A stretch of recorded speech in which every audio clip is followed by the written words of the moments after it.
नमस्कार मंडळी, आज आपण बनवते ओल्या नारळाची चटणी। तर चला बघूया कशी करायची ती। मी एक नारळ घेतलेला आहे, त्याचे तुकडे करून घेतलेत। 10-12 मिरच्या आहेत, 2-4 पुदिन्याचे पाने आहेत, थोडीशी कोथिंबीर आणि एक अर्ध लिंबू आहे।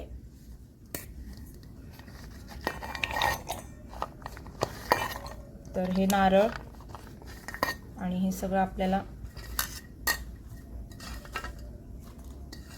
छान असं मिक्सर मध्ये वाटायचं आहे। मध्ये मी थोडंसं पाणी घालणार आहे,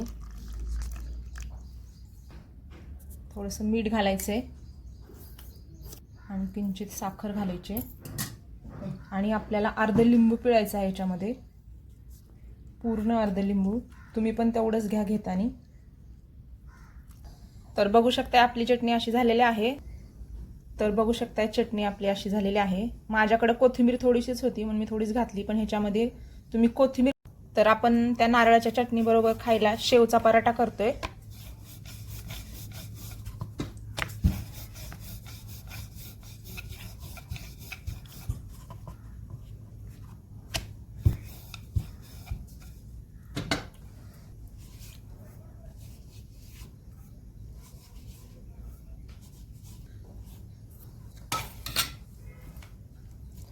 तर मी तेल लावून घेतलेलं आहे। आता त्याच्यावरती आपल्याला कोरडी कणिक घालायची थोडी थोडी।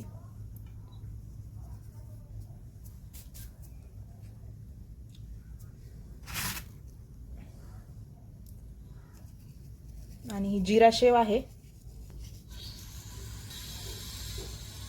ही शेव अशी सगळीकडे पराठ्यावरती सोडायची।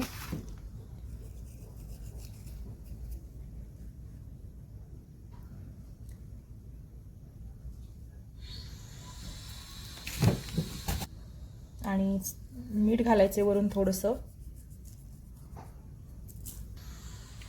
आणि हा मसाला घालते मी वरून।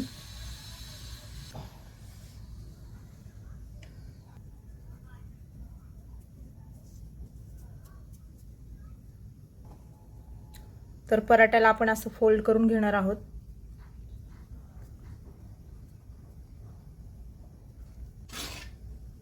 आणि असं थोडंसं त्याला मी कट मारणार आहे।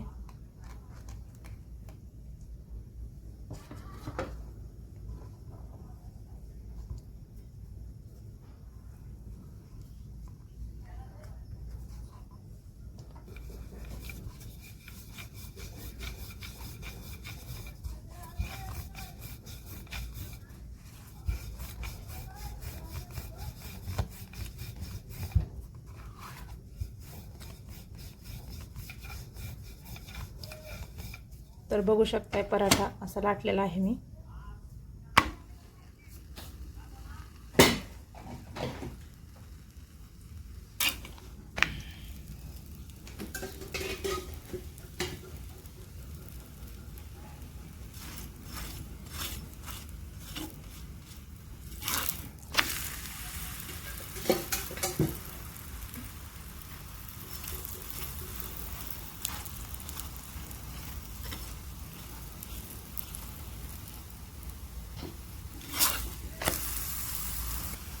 तर बघू शकता असा पराठा झालेला आहे।